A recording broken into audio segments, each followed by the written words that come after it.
Good morning, Minecrafters, and welcome to episode 56, The Law of Subtraction.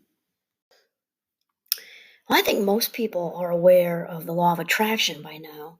Even small children have been, and middle schoolers and high schoolers have learned, the law of attraction to focus and envision on manifesting, friendships and grades and such like that. So really, the secret is really just understanding and wrapping around the idea of the true power of the human mind, and I think we often underestimate this because what we what we sort of focus on, is where the power is, and I think it's actually very simple and simple yet profound. That really what it all boils down to is attention and intention. The attention part, we of course have talked about in different episodes. I can't say enough about the attention because only what we attenuate to, which is just a sexy, 14 karat word for paying attention. What we attenuate to is all that's going to make it into our long term memories. And most people would argue that our long term memories are really who we are, right? Which is why it's so incredibly tragic when someone is kind of taken down by Alzheimer's or a form of dementia where they lose their long-term memory because those stories are all who they are and also contain the other people in their lives, usually the ones closest to them. It's why it's so absolutely tragic to lose this. And sadly, I think even a lot of really educated, put together grown-ups out there don't always get this, that attention is where it's at as far as our life minutes, because we walk around making choices every single day. We make them passively or we make them actively, right? And sort of what we focus on is what is going to stay with us forever, possibly. And it's also very important to understand the role of the unconscious mind in both attention and intention, because and that goes right back to Sigmund Freud, who, gets a bad rap sometimes. And I would not identify myself as a Freud fan. Once again, we know that he, smoked enough cocaine to knock over a rather large horse, and he had reasons for doing that, which actually, his intention was good with that. He was trying to get people to understand more that mental illness isn't all about choice, and that there's, genetics there, there's something organic there. And so I just want to toss that out there. One thing Freud, though, even though some of his theories are outdated, his personality theory, some of his dream work, some people would consider to be outdated. Something that I don't think anyone would take away from him or discredit him for would be his work with the unconscious, because we know that, in many ways, the unconscious drives the bus. It's what's underlying our intention, our attention and intention. We know that for sure. There's this underlying force. Also, why we're biased and we don't know why we're saying things or doing things. There's this unconscious force of these thoughts that are in the vault. That's what I like to say, in the vault. And this awareness is ultra important to kind of realize that, there are forces going on behind the curtains, I guess we could say, of, messages that were said to us when we were young, basically before the age of 3, with the exception of some kind of trauma. We don't usually have a memory, and obviously, we're all wired differently, but basically it's 3 years old and under that we don't have much memory, and that's called infantile amnesia. But think of watching 2-year-olds run around. They very much have a full life, right? You watch them, it's me, mine, and look at this and look at that, and they're playing and doing puzzles, and they've got language. And think of all that they're taking in. People are saying to them, and they're definitely taking all kinds of information in, and so lots of that goes in early is in the vault, as we say, and we are no longer aware of it as adults. And of course, the first year-ish of that, they're taking in all kinds of memory and visuals, and there is no language for it. So there's a certain part of our memory that's implicit or unconscious and doesn't have language attached to it. So it's feeling based. So, which is great if you grew up with these wonderful attachments, very trusting, kind of knowing you could trust the caregiver, trust the world, And of course, the reverse is true when there's, you know, memories involving a lack of trust or fear-based memories. Those can also carry with us and do carry with us into adulthood, and those are also in the vault. And so this will come into play when we also get into intention in a little bit, because, and I also, the attraction part we're talking about now, the attention and attraction part, because we can invite all kinds of new and positive change into our lives. And at the same time, if we've got some, undercurrent of fear that's preventing us from actually, you know, latching onto and running with, I'm thinking like a football right now. We're asking for this new thing to come in our lives, this new relationship, this new job opportunity, this new home, this, something new and lucrative, money wise, whatever it is, new, wonderful health. If there's an undercurrent of fear, of whatever it is, success, or fear of just having all this wonderful abundance, that's going to throw a wrench in, in what we're trying to attract. And it's not just all kinds of touchy feely, new agey stuff. Most of the really great thinkers and spiritual leaders out there currently across the world are saying the same thing. I mean, I think of John Kabat-Zinn and Deepak Chopra, and I could just go on and on and on. They're saying the same thing. Of course, and my very best friend, Oprah, who's not aware of it, she's been saying this forever too. And um, if we're going to manifest these good things in our lives, it's very important to understand the that there the potential undercurrents that are guiding our thoughts, hence feelings, hence behavior. And of course, Rhonda Byrne came out with The Secret in, I think, 2006, and she's since written a couple, well, more than a couple others, The Magic and The Power. And basically, The Secret is the original Secret talks about, what does she say? She says the secret, it is the law that determines the complete order in the universe. Every moment of your life and every single thing you experience in your life. It doesn't matter who you are or where you are. The law of attraction is forming your entire life experience, and this all-powerful law is doing that through your thoughts. You are the one who calls the law of attraction into place, and you do it through your thoughts. And this is why it's so important to practice thought control. So I've mentioned to Minecrafters, that there's actually a course called Minecraft that I design and teach at Champlain College, which I love, in Burlington, Vermont. It's just such a wonderfully positive atmosphere. It makes it so easy to do what I do, because it's just, it attracted me and I attracted it. I would like to say, because I truly believe that. And I'm very grateful that my calling, my professional calling, is at Champlain, and that can actually roll right into what we're talking about.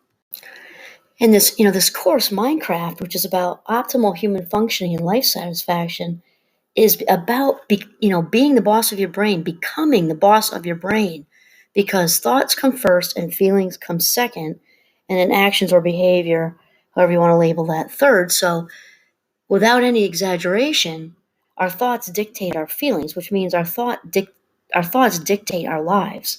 So therefore, even just logically, changing our thoughts, changing our thinking process literally changes our lives. And, it's important, because when we realize this, we can really make it work for us in the positive sense. Again, like we're ready for a new career change, or we'd really like a partner now, and we can make all that work for us positively. It's important to realize that attraction is attraction, and it can also work in a negative way, and it can also work by not paying attention, because if the unconscious is kind of attracting some unresolved something with some toxic individual in your life, it will be no big surprise when you randomly bump into her in the middle of Manhattan and think, what were the chances of this? This is a needle in a haystack. One of the biggest cities in the entire world, and how did I bump into this person that I have no desire to see? Well, you attracted her because she's on your mind, because you're allowing her to be on your mind. You're allowing her to be on your mind. And this is exactly what happened. I tell you, years and years and years ago, I've had more than a few experiences with this before I kind of figured it out. And so this is, why it's important to have awareness. And we've said that in different episodes, all for different reasons, right? Because awareness, obviously, we can't really do it. We can't do what we don't know, right? So awareness is really the first step. Just sort of getting, is this really working for me anymore? We get, especially at a fabulous 56 right now, and things start to really, become a little bit more clear because this archaeological dig that we're on, definitely in our midlife years, and it starts early on. It really kind of comes together, I think, in midlife, and we start to really kind of like have these aha moments, as my dear friend Oprah likes to say, and then we can kind of question like, is this working for me anymore?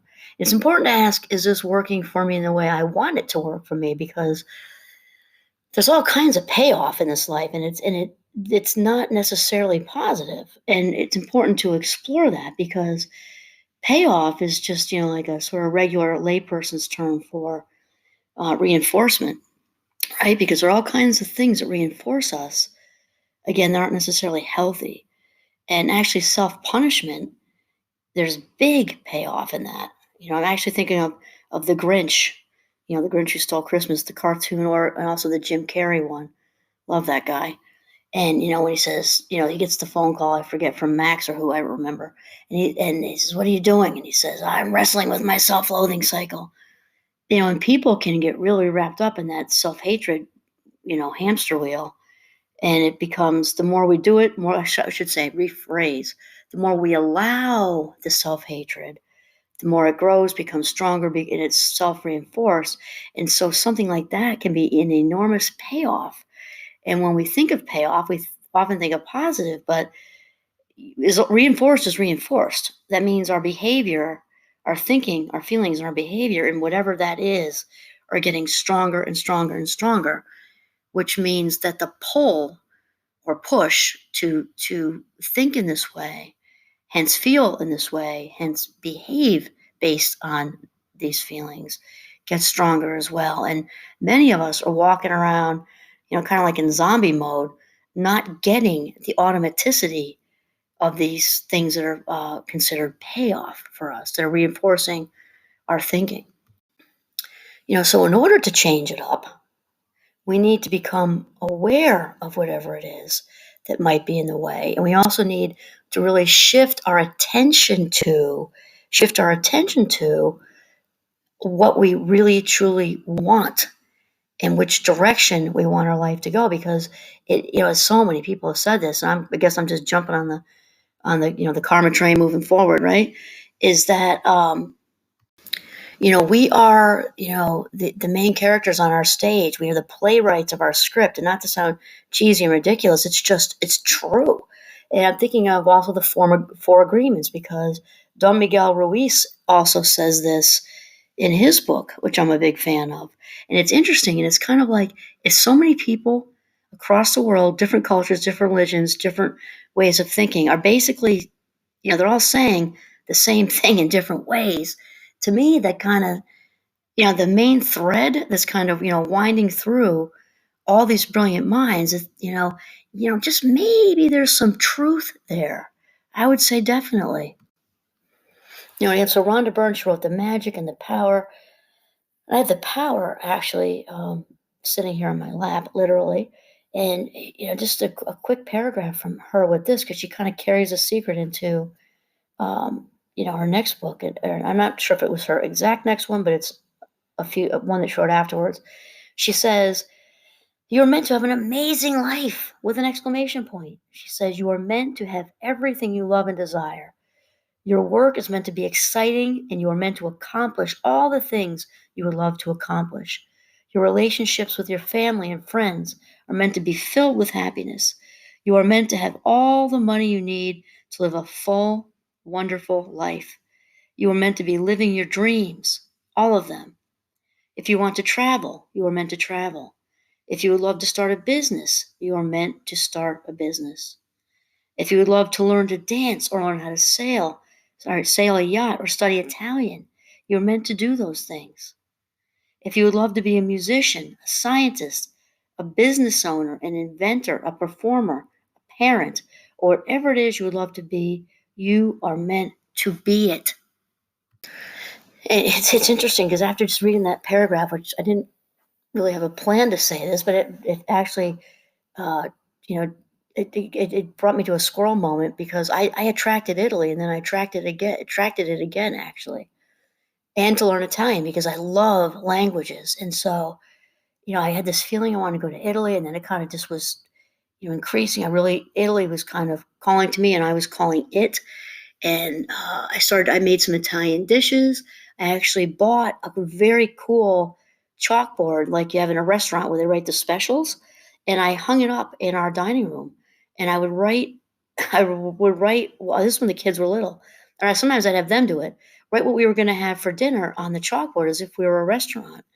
And I bought a little Italian pocket, um, like a little dictionary.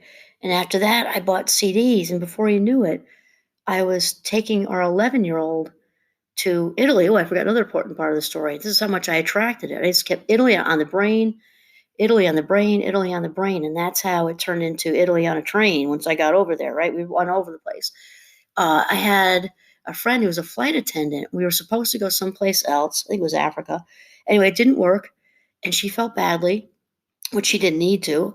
Of course, it just things happen and don't happen or whatever. But she gave me two companion passes. She worked for, I forget, Delta or something. And so all of this was right in a row. You cannot make this stuff up. I'm writing specials on the Italian chalkboard in the dining room. I'm buying, and it fell in my lap because we didn't have much money way back then at all. And without those two free plane tickets, it would have been much longer before I got to Italy. But it was right in the path of me with my little dictionary and writing the things on the chalkboard and cooking, making Italian dishes. And it literally fell from the clouds, without exaggeration. You can't even make this stuff up. Just like The Secret and The Power are saying. Of course, and this attention thing we're talking about has everything to do with mindfulness. And one of our big themes also in Minecraft is because only what we attenuate to in this moment, which is the now, all we have is right here and right now, is what's going to go into long-term memory. So the mindfulness piece is huge. So another great thinker, right, Eckhart Tolle, talks about the power of now and embracing this moment. And, once I got to Italy, being present with my little girl, then 11, now 24, actually, that's the best photo album there is to be in this moment and just cherish all those, visual, auditory, emotional memories that we are making. And this only happens by being present in this moment right now. And so for me, it's really been a process of learning to practice, right? Because what we practice, we inevitably get good at, and also to cultivate mindfulness and to cultivate gratitude, which is also important with um, attention and the law of attraction because it's just a basic brain thing. It's not all new agey, touchy feely. It's basically like the Tetris effect, if you've heard of that. The brain loves patterns. And so the more we focus on what we are grateful for, especially for writing it down, the more the brain will automatically seek out, actually search for the good that's out there in our everyday, just not in a touchy feely way. We're just out there walking around the world and it'll start to search for the good in the day actively. And it gets, like anything we practice, it gets easier and easier and easier. Also important with attention, which is leading us now into the other big one, because life is really wrapped up around attention and intention. Intention, now we got to talk about, because there's nothing that happens in the universe that isn't involving intention. And when people talk about random, and in my opinion, random doesn't exist, even on a neurological level or an atomic level. If we even think of like those little if you had them when you're a kid, the little thing with the balls that hit each other and then tap tap tap, and one hits the other, and the motion just keeps going from ball to ball. If you know what I'm talking about, that's not different in the universe. Nothing is random because each and every small choice we make, even if we're not aware of it, right? We can make passive decisions too, and do all day long. Once we make that choice, it leads us, it's like branches of a tree, or you think of it as karma. So if we're looking at a tree with branches, beautiful branches going everywhere, we kind of make a choice that leads us out on this branch. So now we're then looking down this long, beautiful branch for the next choice and the next choice, and there's little branches off that branch. So we go off in that direction, this direction. The rest of the tree is left behind at this point because we're off on that track down that one branch, which leads us to little branches, little branches, little branches, and that as metaphorical for our life. So each and every little itty bitty choice we make leads us down a different road. Just like picture veins, or we go off on these little paths, and those other paths are then left behind. And that's just how it works. And that's sort of the basics of karma. Now, intention is huge because remember, nothing in the universe happens without some kind of intention. And again, there are lots and lots of great thinkers out in the world talking about this same thing. And I'll tell you, personally, I'll take inspiration from any place. And I'm thinking of Will Smith had a lot to say about this, about how the universe just gets out of your way, it wraps right around you. When we actually, the thing is, we got to really believe it. We've got to really believe, like, whatever it is we're asking for, we already have, in a sense. We've got to, feel it, so that as if we already have it. And he talks about how when a little kid digs a hole down by the beach, how it just fills in with water, and that is so true. And it also leads us to the part about the law of subtraction. Today's theme is that in order to invite these new changes, these new positive changes into our lives, we need to create a vacuum first. We need to create the space, because if we're too busy and flying around like gerbils on crack, then there's no room for that new partner or that new job or that new home. The universe is going to go right by us and move this lovely new partner, new career opportunity to somebody else who's more open to receiving. So the point is, it's we have to be open to receiving. That's every bit as important as the asking part. We've got to make the space. And so there's this cool new YouTuber. His name is Aaron Doughty, and I've watched a few of his videos, and he is all over this law of subtraction thing, and he makes sort of an analogy to a full closet.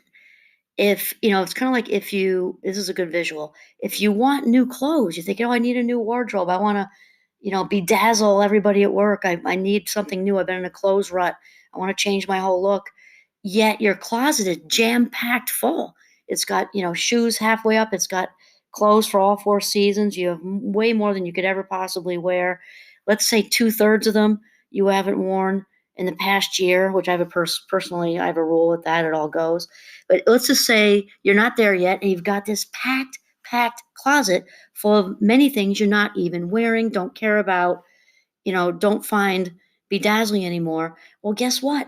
There are not going to be any new clothes in your future anytime soon, because there is no room for new clothes.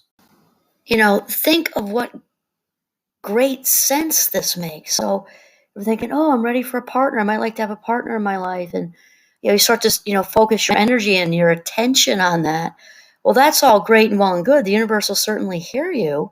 It's just, if you're not ready for the universe to respond, somebody else is going to be loving that partner that could have been in your life. If you're still, working, 6.5 days a week, and, taking work home at night, and there's no, cognitive energy available, or emotional energy available, the universe is going to choose somebody new for this wonderful person. It's just how it works. Also, Aaron, I really like this guy. He's got a lot of wisdom going on. Aaron Doughty. He does this other cool thing on one of his videos with 2 tall glasses, and one has pink water and one has blue water, and they're full. Just picture 2 tall glasses, one with pink water, one with blue water. And he shows, in the one hand, I forget which color went to which. Let's just say that the blue one is your life now, or that full tall glass of beautiful blue water, and you've got in your right hand, you've got the pink water. So what many of us do this is a very good visual, actually. What many of us do is try to just slap a little bit of the new life we want by, pouring a little bit of that pink water onto the already nearly full glass of blue water, and a little splash of new life on our current old life. It doesn't work that way because it's too full. So then Aaron does this thing where he dumps out the blue water, that old life, our old stories, which is also a very important concept, or old stories, and just dumps that stuff out in the sink, and then pours in this new pink water, this new life that we're looking for. And he talks about how he identified as a 9 to 5 job goer, which that cracks me up every time I hear it. And he was working, I think, at Barney's in New York City, selling women's shoes and making decent money and all this, but he absolutely hated it. He hated it, but it took up all of his time. And, he was very, sort of, open, or transparent's a word people like to use now, that, you know, the new stuff, his new dreams of being creative and not being, locked into this 9 to 5 life, weren't going to happen if he didn't let go of, that shoe store job. And he was also very honest about, most people can't just let go of a job, because of that habit of eating we've developed, right? It doesn't mean just, okay, wake up today, be impulsive and reckless, and just quit our job and open a vacuum in that way. Not that that couldn't happen, I guess, but to just gradually, kind of invite that in, and start to, for him, it was YouTubing, start to do that, whatever it is our dream, along the way, invite, and then let go, let go, let go, invite, let go, let go, let go. Continue to create the open space. With my students, I like to call it white space, for this imagination, this dream, this manifestation. We have to create that space in order for the universe to have some place to drop the gift off. There's got to be a wide open, picture, a feng shuied mind, an open, very simple, Quaker pine table. They have to have some place to put the gift. If the table's all cluttered up with stuff, there's no place to set it. And when I was watching Aaron's videos, I thought, oh my gosh, he not only is he spot on, he gives very good visuals for people to manifest this idea. And he's so simple and clear. I would totally encourage watching those. Anyway, so the law of subtraction differs a little bit, also embraces law of attraction, because we're attracting and intending. If we're attenuating and intending, sort of simultaneously, that is a recipe for living your best life. And lastly, another really good point that Aaron makes, which I think many of us can relate to, is often what prevents us from living our best life, whether it's, going after that new, career, with something that really feeds our soul, new career, like he was talking about with his YouTubing, feeds our soul, or that new relationship. And we often stay in these ruts, whatever it is we're talking about, out of fear sometimes. And sometimes it's just we feel comfortable and we settle. Doesn't mean we're miserable even. It's just we don't grow. We can just stay in a stagnant job, or a stagnant whatever, or we really have outgrown our home. We want to do some self-expression around our home, but we just throw in the towel because we really don't like it, whatever it is. We often just get, sort of stuck in that. With a relationship, even if somebody's being mistreated, they'll often stay in it because at least I'm in a relationship, right? I'm in a couple. That's a thing a lot. We feel more secure, safer. It's easier to socialize, whatever. At least I have someone, even if I'm not being treated well, how I deserve to be treated.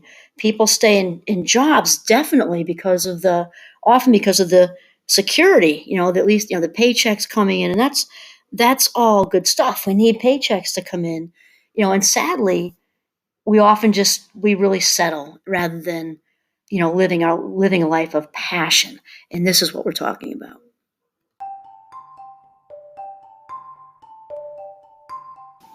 And that, the law of subtraction means we have to create the space. The abundance out there is infinite.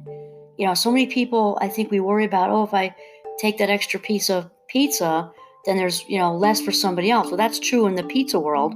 However, in the universe world, it's infinite. Think of a starry night. I love just staring up at the starry night because it reminds me of what a grain of sand on the beach I am, or we are. Right? We're just little flecks out in the universe, and when I look up at the sky, I'm just like, it's infinite. It's just abundant forever and ever and ever. It's so great. So it's not a piece of pizza. It's not taking away from someone else. The abundance out there is infinite. So, and we can have as much as we are willing to receive. And again, in order to have it, there's got to be space for it in our lives. And on that note, this is Kimberly Quinn signing off from Northern Vermont. Have a mindful and very abundant day.